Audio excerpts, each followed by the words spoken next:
Bonjour, bienvenue sur la fréquence de Tendance Ouest. Aujourd'hui, entre Noël et le jour de l'an, je vous propose de réécouter les confidences de l'acteur Michel Serrault, qui est décédé en 2007, et cet enregistrement a été réalisé en 2006 à Aigues-Mauville. En seconde partie d'émission, je l'avais rencontré au sujet de la fête de Noël, et je vous propose de réécouter en première partie d'émission, son itinéraire de vie d'acteur. Écoutez, mon métier me force à rencontrer beaucoup de gens. Toute ma vie est faite de rencontres et alors je vais employer des grands mots. Je sauve mes personnages. Pour faire le métier que je fais, il faut aimer. Il faut aimer les gens.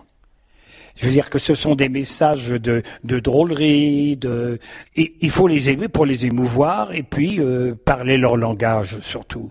Et puis choisir ce qu'on fait. Je veux dire, s'il n'y a pas une morale, une leçon à tirer de ce que je fais, ça m'embête. Mais je suis pas mécontent d'une chose, c'est que, alors là je fais des confidences, là. Comme j'ai la foi et que je suis comédien, je me suis servi des deux. Et à l'âge de 16 ans, vous vous posez la question d'être prêtre. C'est vrai, j'ai voulu être curé. Dans le métier, les gens le savent. Et que on m'a dit, mais vous parlez comme un chrétien convaincu, etc. Je dis, mon pote, oui, j'ai des idées à moi, vous en faites ce que vous voulez, mais je veux pas me cacher parce que, au contraire, alors, voilà. Mais ma responsabilité comme comédien, ne jugez pas les gens. Je dis, vous les connaissez pas, connaissez la vie de ce monsieur, de cette dame? Je dis, mon pote, dans telle situation, qu'est-ce que tu ferais, toi? Moi, je ferais, mon pote, voilà. Voilà. Alors, doucement les jugements, un peu. Alors j'espère que j'ai un peu d'humour quand je dis ça, mais, parce que je crois profondément que on n'est pas tous égaux devant le physique, devant la chance, devant l'esprit, devant l'intelligence, devant la sensibilité, enfin, tout ce qu'on peut avoir et que, il y a des erreurs qu'on ne comprend pas. Parce que ça m'est arrivé dans ma vie, en 60 ans de métier, ça m'est arrivé de juger les gens. Et puis, 6 mois après, 1 an après, on me raconte la vie du gars. Si j'avais su, j'aurais pas fait ça. J'aurais pas joué comme ça. Je l'aurais défendu autrement. Je commence à comprendre mais je crois on n'a pas le droit, nous, de juger. Chaque fois que j'ai voulu juger quelqu'un, j'étais remis à ma place 1 an ou 2 après.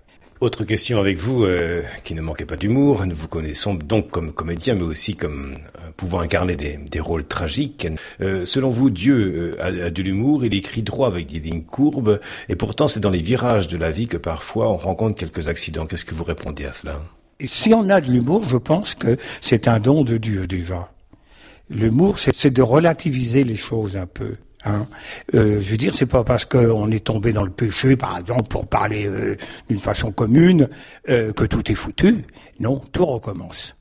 C'est la chose la plus magnifique, c'est qu'il n'y a pas de gens perdus. Il y a que des gens qui auront droit à l'éternité. Autre thème existentiel, puisque pour vous la famille a beaucoup d'importance. Michel Serrault, à l'âge de 28 ans, l'une de vos filles décède accidentellement. Comment ne pas se laisser aller au désespoir en de pareilles circonstances? D'abord, je suis pas autrement que les autres. Il y a des millions et des milliards de gens qui disparaissent. Je veux dire que penser qu'on sera le seul à ne pas souffrir de la disparition de quelqu'un qu'on aime, ça me paraît, c'est une folie. C'est une folie qu'on n'a pas le droit de mettre en route. Et une pensée, je crois que, vous savez que pour endurer un tas de choses, regardons les autres. J'ai vu des choses horribles autour de moi. Perdre ma fille, c'est horrible, c'est sûr. Je suis pas autrement que les autres. Donc, je fais partie de tous ceux qui ont perdu un être cher. Et puis, je pense que si on peut continuer à vivre, rien n'est changé fondamentalement. Je veux dire que, donc, c'est des moments terribles, mais c'est pas des moments qui doivent vous abandonner au désespoir. Et face à la tragédie ou la fragilité de la vie, qu'est-ce que le bonheur, selon vous? C'est une espèce de volonté, de volonté de création. Dieu s'est dit, allez que la terre se remplisse d'hommes et de femmes et d'enfants et qu'il y ait du bonheur. Il a créé le bonheur. Alors les gens me diront, arrêtez vos imbécilités. Michel, vous avez rien compris. Le malheur alors là, j'ai toute la série, des malheurs. Mais je crois qu'il y a une explication quand même. C'est-à-dire que quand même, nous sommes là de passage. On est de passage et on est en train de se perfectionner, on est en train de goûter un peu au bonheur éternel, si vous voulez. Alors, ce sont des bouffées. Nous sommes pas aboutis encore, n'est-ce pas? Puisqu'on va être transformé, on va vivre autrement. Mais je crois sincèrement que il y a des moments difficiles, il y a des moments intolérables, il y a des moments qu'on ne comprend pas, mais tout ça est une marche vers l'absolu, et vers l'absolu de Dieu, dans le bonheur, dans la béatitude, dans un monde qu'on ne peut pas concevoir exactement. Et en même temps, Michel Serrault, comment expliquer cette grande question de la souffrance? C'est pas Dieu qui s'est retiré, qui a laissé tous ces hommes, tous ces enfants périr, mourir comme ça, sans explication. Je crois que c'est le contraire. Peut-être que les hommes ont une grande responsabilité là-dedans. Nous sommes solidaires des uns des autres. Alors à partir du moment où vous n'aimez pas les autres, vos frères, les hommes, les noirs, les jaunes, tout ce que vous voulez, vous niez Dieu, n'est-ce pas, quelque part. Or, en général, c'est la haine qui s'installe. Mais c'est pas Dieu qui installe la haine. Sinon, alors, qu'est-ce que c'est? J'ai gagné la loterie, c'est le bon Dieu parce que j'ai fait une prière et j'ai gagné le gros lot. Non, c'est pas ça. Simplement, voyons vivre les autres. Et dire, dis donc, quand on voit les gens dans la rue qui n'ont pas à manger, qui couchent par terre, etc., les gens qui donnent la vie pour les autres, des médecins, des grands, etc., là, il y a quelque chose là qui se passe, on dit peut-être que... Et à ce moment-là, ça se retourne contre vous. Et toi, qu'est-ce que tu fais? Rien, moi je regarde, et le bon Dieu il est méchant. Le bon Dieu il dit ceci. On vient pas lui donner des sous pour qu'il nous donne quelque chose. C'est pas, il faut faire fonctionner l'amour. Il faut faire fonctionner l'amour des autres. Alors, après ça, qui disent pas mon Dieu tous les jours, mais qui donnent à manger à celui qu'ils rencontrent, c'est pareil. Par rapport au verbe aimer, justement, Michel Serrault, que vous inspire ce verbe? Je pense qu'on est là que par amour et qu'on ne vit que par amour. Alors on pourrait dire que celui qui ne trouve pas l'amour, alors là ça peut se décliner de différentes façons, il n'a pas vécu. Je dirais, il a mal vécu. Alors il va partir, il va disparaître un jour, aigri, comprenant pas pourquoi il est venu, qu'est-ce qu'il a fait, qu'est-ce que tout ça est inutile. C'est terrible parce qu'on sent qu'il y a un manque extraordinaire, quoi. Quel bilan faites-vous de votre vie d'homme et de votre vie de comédien? Mais j'ai pu, avec mon métier, souvent dire ce que je pensais, et puis j'ai l'air de vous faire une confidence à vous, alors que vous allez diffuser ça avec des haut-parleurs. Si je lui fais confiance en ce moment un peu, je lui fais confiance en vous parlant, puis je dis ce que je pense, etc. Je lui fais confiance, c'est pas. Quand je vais disparaître, si j'arrête ma confiance à la fin de ma vie, en disant bon maintenant le plus dur est fait, basta, c'est terminé, salut. Et ben je lui fais confiance. Alors, comme c'est le bon Dieu, tout ira très bien. En ce 27 décembre, je vous propose de réécouter une émission que j'avais enregistrée en 2006 avec l'acteur Michel Serrault, qui est décédé en Normandie en 2007 à Équemoville. Et je l'avais rencontré en 2006 pour une émission autour de la thématique de Noël. Et je lui posais alors cette question: comment fêter Noël alors qu'il va nous manquer quelqu'un autour de la table familiale? Oui, hélas, oui. Comment je pourrais expliquer ça? C'est que, c'est pas que je suis contre le calendrier.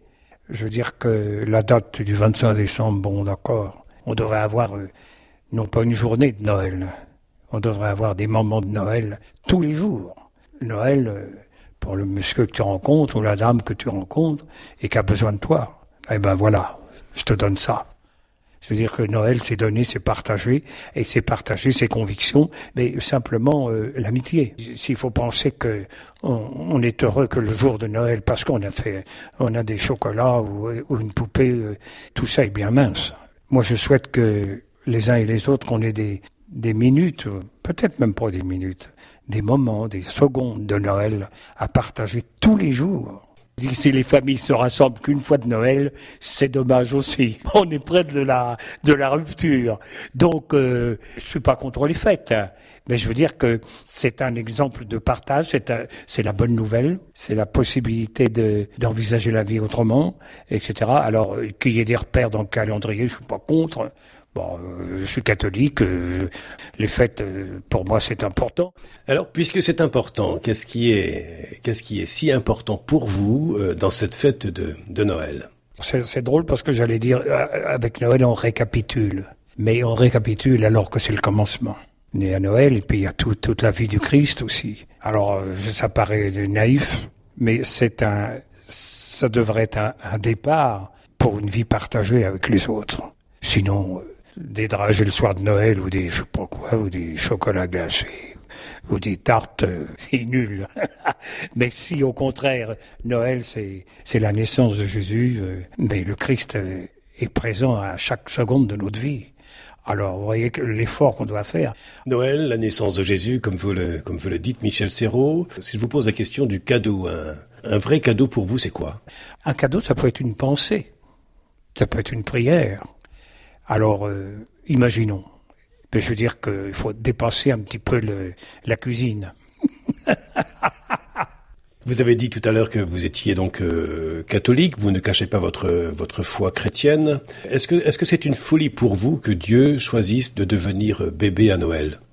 Non, je crois que c'est un geste d'humanité nécessaire. Les gestes les plus simples sont les plus beaux et les moins sophistiqués. Vous vous rendez compte, s'il avait fallu expliquer autrement l'arrivée du Christ, alors là on aurait été bien embêté. Mais là on a choisi le plus simple, dans une crèche. Voilà, chapeau. L'âne, le bœuf, ça vous fait sourire? Ça me fait sourire, oui, mais non, ça me fait sourire, mais j'aime les animaux. Les arbres, pareil, la nature. Je suis pas un grand spécialiste, mais les moines ont aimé la nature, ont s'installé dans des endroits, aimer Dieu pour ce qu'il a produit, des animaux, la nature, les légumes, les fruits, le soleil. Moi, je crois que, même pour des gens qui croient pas, il y a un merci quotidien des gens. Pour le beau temps, pour le soleil, pour la mer. On nage. Comme ça, une espèce de santé vis-à-vis de la nature et de reconnaissance. Et peut-être un jour, ils découvriront les hommes. L'occasion à Noël pour chacun de pouvoir dire un merci de ce que nous avons reçu gratuitement comme la vie? Absolument, que l'univers est fait pour réjouir les gens, hein, les hommes. Il ne faut pas vivre avec des remords. Il faut vivre avec, au contraire, oui, je reconnais que ça, c'est pas bien. Je reconnais que je suis pas à la hauteur, là. Je reconnais, mais bon sang, j'ai l'éternité pour moi encore. Si vous aviez, Michel Serrault, à raconter Noël et son mystère à des petits-enfants, comme si vous étiez un grand-père, et vous parlez simplement de ce mystère à des petits, qu'est-ce que cela vous inspire? Oh, ben, ça m'inspire que, évidemment, je m'adresserai aux petits-enfants, peut-être. C'est le mystère de la vie en commun. C'est le mystère de l'amour qui descend sur terre pour des milliards de gens, n'est-ce pas? Et le Christ est venu. Le grand cadeau du Christ, à mon avis, c'est quand même d'être sensible à l'amour des autres.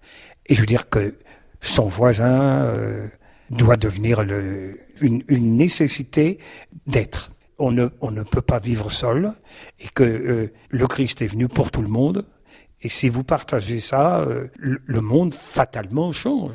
Grâce à la naissance du Christ. Alors les gens diront, c'est pas vrai, il n'est pas arrivé, tout ça c'est des fables. Mais je dis, mon pote, c'est une fable, mais comme elle est très belle et que ça peut donner des résultats magnifiques, n'y crois pas, mais vis-la. Avec vous, nous parlons du mystère de Noël. Et quel mystère, Dieu qui se fait homme, nous en avons parlé précédemment avec vous. Alors, puisqu'il s'agit d'un mystère, avec quels mots pouvoir en parler pour mieux le comprendre, ce mystère? Ah ben, j'explique pas tout, j'ai dit, tout. Mais j'explique l'arrivée d'une bonne nouvelle et de quelqu'un qui va nous sauver, qui va nous donner un mode d'emploi. N'est-ce pas? Alors évidemment, il y a des têtes plus ou moins faciles à ébranler ou à mettre en route, n'est-ce pas? Mais quand même, c'est l'amour qui descend sur terre, n'est-ce pas? Alors les gens qui m'écoutent, on se dit, qu'est-ce que c'est que ce prêchate? On dirait un curé de campagne. Mais enfin, pour être simple, c'est quand même ça, quoi. Alors, mais vous savez, a priori, comme dans beaucoup de choses et dans la vie, je dis des bêtises. Je dis oui, c'est pas des bêtises, c'est des réalités que vous prenez vous pour des bêtises. Mais pour moi, c'est pas une bêtise. L'amour est descendu sur terre, et la manière de s'en servir, c'est d'écouter ce qu'il nous raconte le Christ. Bon, il a passé un bon moment ici, il a été longtemps tout seul. Puis il s'est préparé, parce qu'il a été connu pas tout de suite, le Christ. La Sainte Vierge s'est occupée de lui, Et puis, quand il a fallu agir, alors là, il a commencé à parler, puis à trouver des gens, etc. Et ça continue. Les gens croient que le mystère du Christ, la parole du Christ, c'est une histoire ancienne. C'est pas une histoire ancienne, c'est une histoire qui renaît tous les jours. Jusqu'à chaque seconde, le Christ renaît. Le Christ il n'a pas disparu comme ça il sortait pas d'une boîte, et puis il est resté là jusqu'à la transformation du monde, peut-être, il se passera des choses. Mais il faut croire à cet amour immense qu'il a lancé. Et quelle est cette phrase, ce verset que vous retenez du christianisme? Aimez-vous les uns les autres. Aimez-vous les uns les autres, ne jugez pas. Alors on est tous pécheurs, quelque part. On est impatients, on est voleurs, on est impudiques, on est chaud pour ce qu'on pourrait être. Tout existe. Mais gardez cette flamme. Mais je suis tranquille. Parce que dans tous les gens que nous rencontrons, la plupart du temps, il y a cette flamme qui brille. Elle est toute petite, mais elle n'est jamais éteinte. Podcast by Tendance Ouest.